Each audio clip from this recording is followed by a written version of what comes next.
Mais pourquoi t'es arrivé à faire une discipline complètement spécifique aux femmes? Je me suis aperçu que tout avait subi des atteintes en fait. Du harcèlement, maintenant on en parle beaucoup, mais à l'époque on n'en parlait pas, mais ça existait quand même. Et je me suis dit, ça m'a donné en fait l'impulsion pour démarrer quelque chose.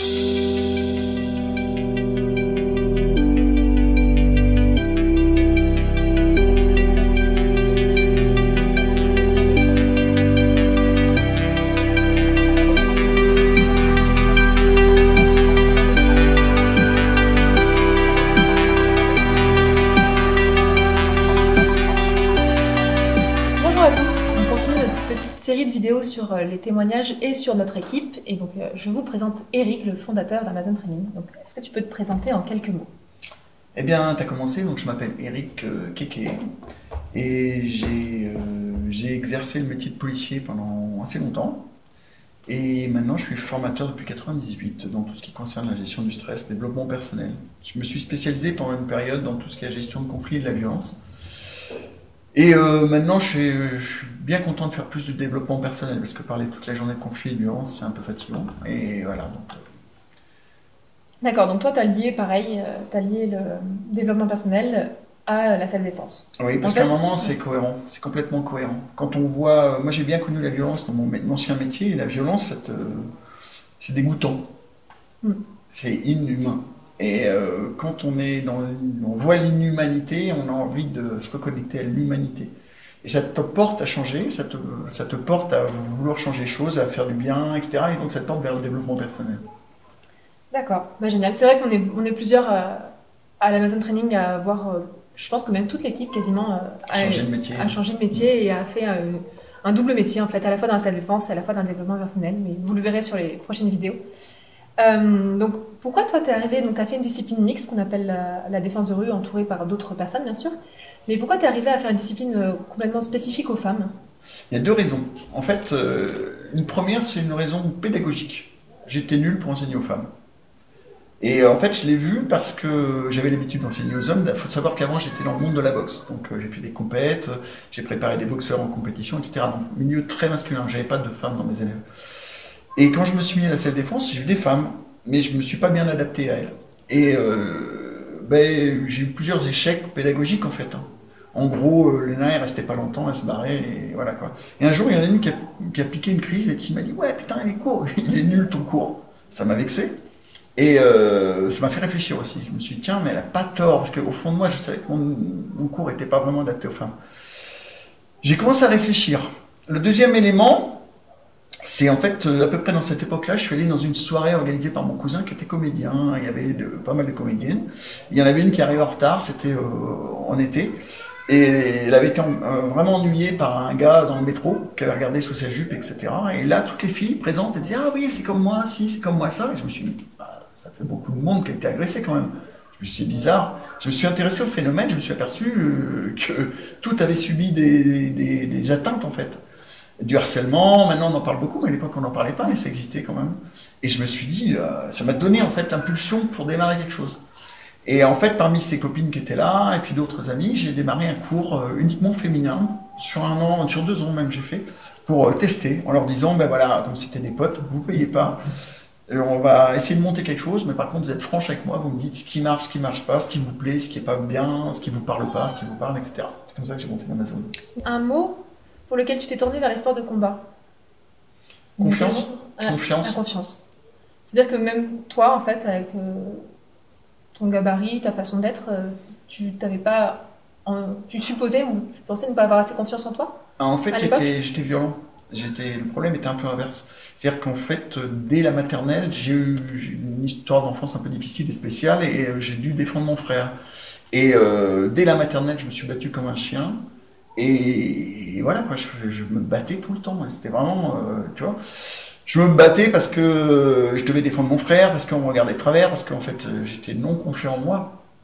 Et au bout d'un moment, je me rappelle, j'ai failli avoir un échec avec un gars, parce que je gagnais. Et il y a un gars qui ennuyait mon frère, qui était costaud, et j'ai eu du mal à l'avoir, on va dire. Et à un moment, je me suis dit: il faut que je fasse quelque chose, je ne peux pas perdre la face. Et je me suis mis à faire du karaté.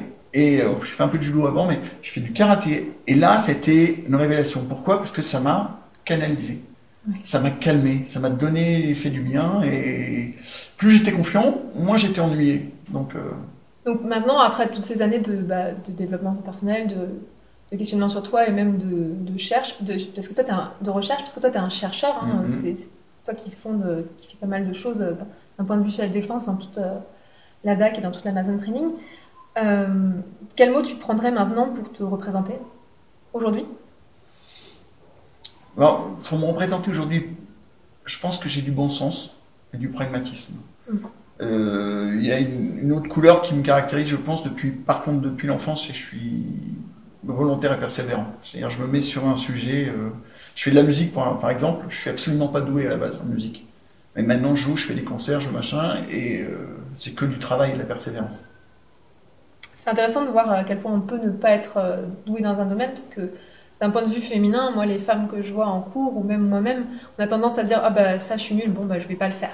Et c'est vrai que c'est une fois qu'on a la persévérance qu'on finit par en fait s'y arriver comme tout le monde, parce que c'est juste un degré de travail qu'on a à faire en fonction des Exactement. capacités qu'on a à la base. Ouais. Tac. Un mot pour définir les femmes à tes yeux. Pour moi, je dirais le mot ressources, qui va avec source d'ailleurs. Hein, c'est assez lié. Je sais pas pourquoi, dans ma vie, moi, les femmes, c'est des ressources. Le féminin, pardon, m'a toujours apporté du réconfort, de la confiance, du bien-être. Voilà. C'est intéressant comme mot. Et effectivement, le mot source, c'est un mot très yin d'un point de vue médecine chinoise. Ouais, ouais.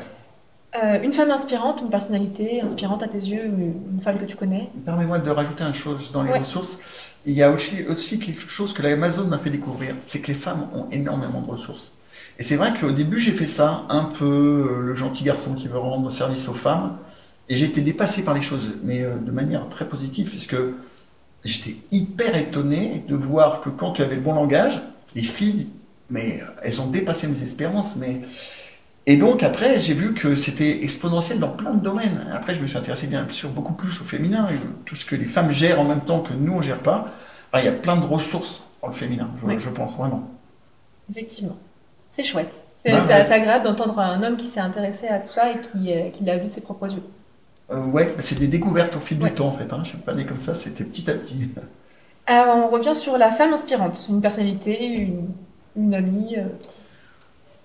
Eh bien, dans mon développement de jeune adulte, j'ai rencontré deux femmes qui vivaient ensemble, qui partageaient en fait en colocation au bord de la mer.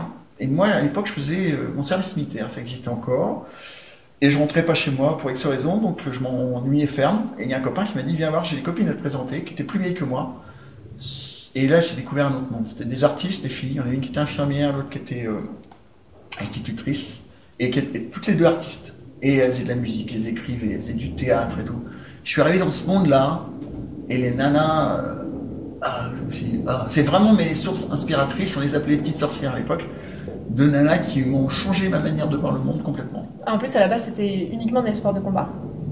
À ce moment-là de ta vie? Non, j'étais, je faisais du karaté, là j'étais à l'armée, je m'ennuyais, je faisais beaucoup de footing et c'est tout. Donc, tu n'avais pas encore entamé, ce que je veux dire, c'est ton Non. virage vers le développement personnel? Non, vers pas le- du tout. Ouais. Non, on peut dire que vraiment, elles ont été au début. Oui. Donc, ça a été le tournant. Hélène et Pascal. Il y en avait une qui s'appelait Hélène la mer et l'autre Pascal l'oiseau. Pas mal, hein? C'est génial. Ouais. Ouais, c'est génial. Une citation inspirante. Crois en toi, le ciel t'aidera. C'est vraiment quelque chose que j'aime beaucoup comme. Bah, ça rejoint le développement personnel. Ça Mhm. fait penser à... Ah, ça y est, j'ai perdu mon mot. Ça fait penser La loi de aux accords l'attraction. Toltec, la loi de l'attraction, qui est le Mhm. 5e accord Toltec, tout à fait, et qui explique que la montagne te renvoie en écho ce que tu lui... Ouais, faut croire Ce que en tu les lui choses, demandes. faut les faire, faut démarrer quelque chose et puis après il y a des choses qui viennent dans l'attitude positive. Et c'est un peu ce que tu expliques d'ailleurs en stage avec l'action tue l'émotion. Et quand tu démarres quelque chose, c'est peut-être aussi ça qui te lance un peu comme le moteur d'une roue. Ouais, alors l'action peut aussi créer l'émotion, mais là, l'action tue l'émotion, c'est plutôt dans la gestion du stress. Mais sinon, ce que je sais que moi, c'est que beaucoup de personnes trouvent des raisons de ne pas faire. Moi, je D'accord. cherche toujours un moteur pour faire, et voilà, j'ai envie de faire ça. J'entends beaucoup de gens qui me disent, j'aurais bien aimé jouer de la guitare, du piano, n'importe quoi. Je dis, bah, qu'est-ce que t'attends? Ouais, mais c'est trop tard. Pourquoi c'est trop tard? T'as 30 ans.